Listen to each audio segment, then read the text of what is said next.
कहानी की शुरुआत में हम एक कपल को देखते हैं जो एक पुराने सोफे को अपने अपार्टमेंट में लाते हैं। लड़की का नाम सोफी था। सोफी अपना सारा काम खुद ही करती थी और वह इस सोफे को ठीक करने वाली थी। दोनों अपनी शादीशुदा जिंदगी से खुश थे और एक खुशहाल जीवन बिता रहे थे, यानी उनकी फाइनेंशियल कंडीशन अच्छी थी। लेकिन सोफी के पति के पिता बहुत अमीर थे क्योंकि वो एक बिजनेसमैन थे। वो एक बड़ी कंपनी के मालिक थे, लेकिन किसी वजह से सोफी का पति अपने पिता के साथ नहीं रहता था। इसके बजाय वो सोफी के साथ खुशहाल जीवन बिता रहा था। एक दिन सोफी के पति को पता चलता है कि उसके पिता की मौत हो गई है। उन्होंने अपनी सारी संपत्ति अपने बेटे यानी सोफी के पति को सौंप दी। अब वो अपने पिता की कंपनी चलाएगा, इसलिए वो अपनी पुरानी लाइफ को छोड़कर इस नए लाइफ में कदम रखते हैं। वे पहले एक छोटे अपार्टमेंट में रहते थे, लेकिन अब उनके पास एक सुंदर बड़ा घर है। लेकिन सोफी इस बदलाव से ज्यादा खुश नहीं होती क्योंकि ये काफी अजीब था कि सब कुछ अचानक बदल गया। लेकिन वो इसे एक्सेप्ट करते हैं क्योंकि उन्हें अपनी लाइफ ऐसे ही बितानी थी। सोफी पहले ही दिन घर से 2 नौकरों को निकाल देती है क्योंकि वो पहले खुद सारा काम करते थे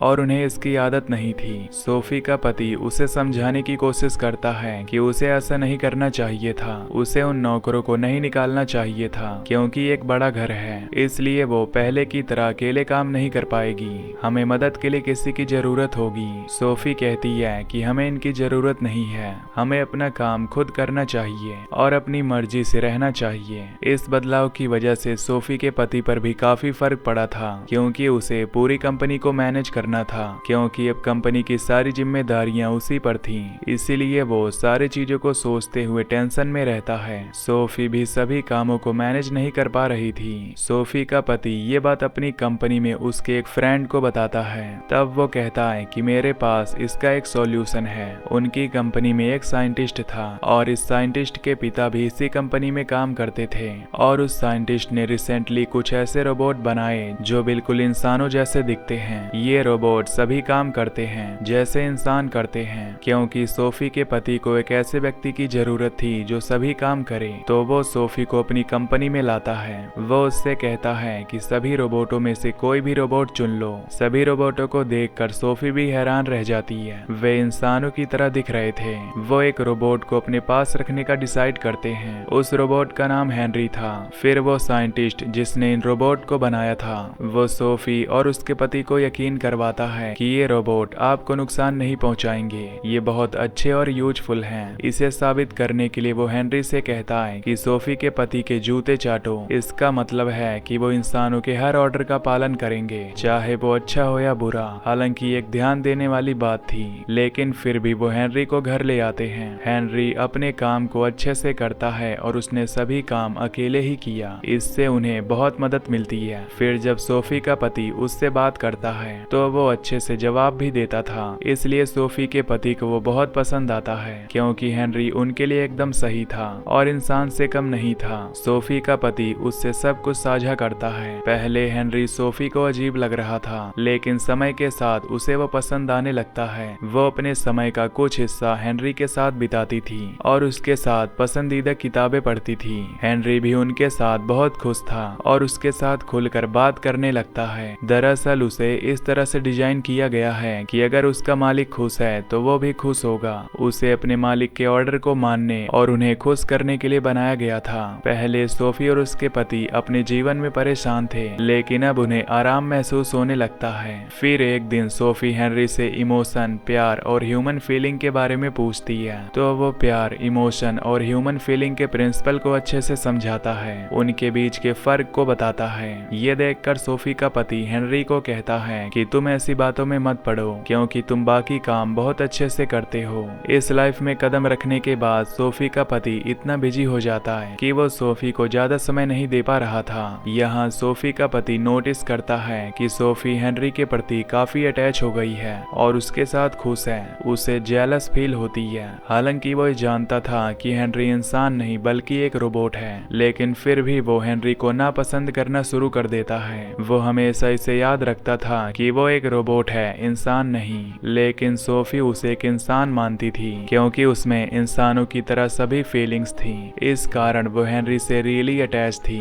लेकिन सोफी के पति को ये पसंद नहीं था। वो अपनी पत्नी को समझाने की कोशिश करता है कि वो इंसान नहीं नहीं बल्कि एक रोबोट है। उसे महसूस न होने दे कि वो एक इंसान है, क्योंकि वो ठीक उसी तरह व्यवहार करेगा जैसे वो उसे ट्रीट करेंगे। अगर उन्होंने हेनरी को एक इंसान माना तो वो खुद को एक इंसान समझने लगेगा। लेकिन सोफी अपने पति से एग्री नहीं होती, क्योंकि हेनरी इंसानों की तरह एकदम सही था। उसने अपना काम सही तरीके से किया और इंसानों की तरह कोई गलती नहीं की। एक रात सोफी कुछ शोर सुनती है।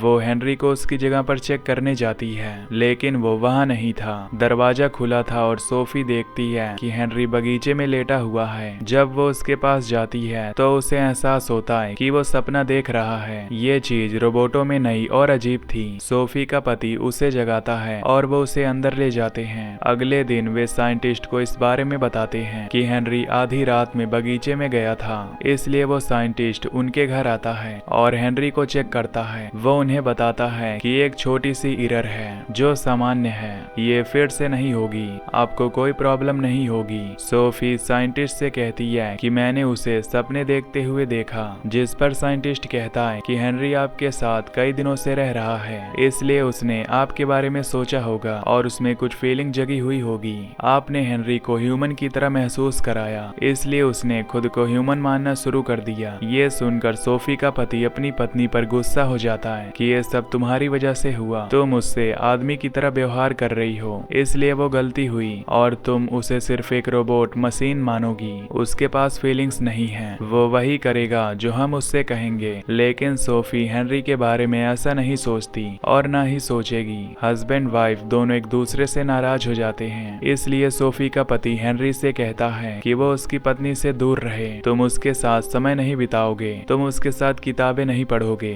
ये सुनकर हेनरी सोफी के पति से पूछता है, क्या मैंने कोई गलती की है? सोफी का पति कहता है कि मुझसे बहस मत करो, बस ऑर्डर का पालन करो। अगले दिन हेनरी सब कुछ सोफी को बताता है, इसलिए वो नाराज हो जाती है और घर से चली जाती है। इंटेलिजेंट हेनरी सोफी के पति को समझाता है कि आपके और आपकी पत्नी के बीच की प्रॉब्लम्स मेरी वजह से नहीं है, ये एक नई लाइफ में आने के बाद हुआ। वो एक दूसरे के करीब नहीं रहे और वो एक दूसरे को समय नहीं दे सके, इसलिए सोफी हेनरी की ओर अट्रैक्ट हो गई। उसने उसे पसंद करना शुरू कर दिया, ये जानते हुए भी कि वो ह्यूमन नहीं है। वो उसके बारे में सोचती रही, उसने उसके बारे में ड्रीम्स देखा। अब क्योंकि हेनरी इतना अच्छा था कि सोफी के पति को भी वो पसंद आने लगता है, वो भी उसकी ओर अट्रैक्ट हो जाता है। एक दिन जब सोफी घर पर नहीं थी, तब सोफी का पति हेनरी के साथ बहुत बुरा व्यवहार करता है। हेनरी को इससे बुरा लगता है, वो सोफी को ये नहीं बताता, वो इसे छुपा लेता है। सोफी का पति सोफी से माफी मांगता है और उसे घर वापस आने के लिए कहता है, लेकिन सोफी अब हेनरी को पसंद करने लग गई है।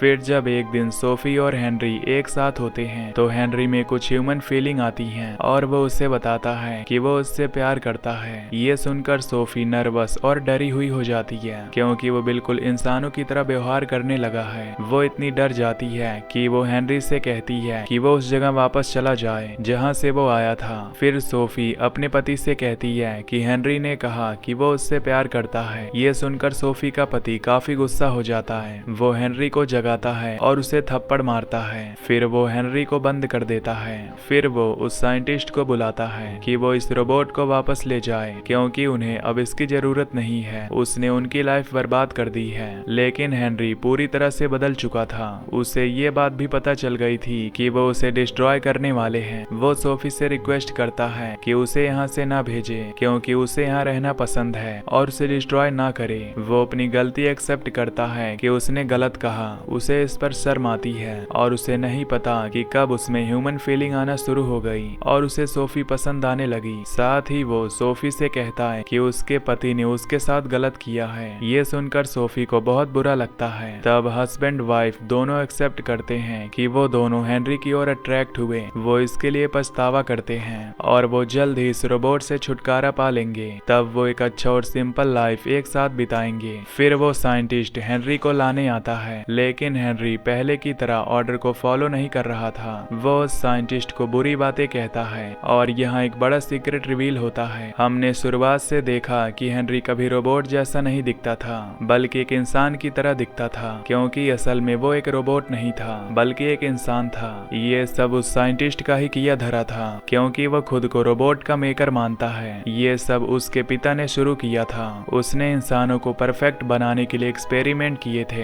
वो उसे इस तरह डिजाइन करना चाहता था कि वो कोई गलती ना करे और सभी ऑर्डर्स को माने। और ये एक्सपेरिमेंट वो रोबोट पर नहीं बल्कि चलते फिरते इंसानों पर कर रहे थे। उन्होंने उन्हें ब्रेन वॉश करके काफी अच्छी बातें सिखाई। वो इंसानों को परफेक्ट बनाने की कोशिश करता रहा, जैसे उसने हेनरी के साथ किया। उसने हेनरी को जब वो बच्चा था तब से ब्रेन वॉश करना शुरू कर दिया। उसे सिखाया गया कि वो एक रोबोट है, इंसान नहीं। लेकिन एक इंसान को बदलना आम बात नहीं है। इसीलिए जब वो सोफी और उसके पति के साथ रहने लगा तो उसकी ह्यूमन फीलिंग्स बाहर आने लगी, जैसे उसका सपना देखना और सोफी के लिए प्यार। सोफी और उसका पति हेनरी की ओर अट्रैक्ट हुए क्योंकि वो एक इंसान था। जब पुलिस को ये पता चलता है तो वो कंपनी के सभी एम्प्लॉयज को ले जाती है जिन्हें रोबोट समझा जा रहा था। जब वो साइंटिस्ट अपने एक्सपेरिमेंट को डिस्ट्रॉय होते हुए देखता है तो वो पागल और क्रेजी हो जाता है। वो उन पुलिस ऑफिसर्स को मार देता है जो उसे मारने आ रहे थे। वो सोफी और उसके पति को भी मारने की कोशिश करता है, लेकिन हेनरी उनकी सेफ्टी करता है। वो उस साइंटिस्ट को मार देता है।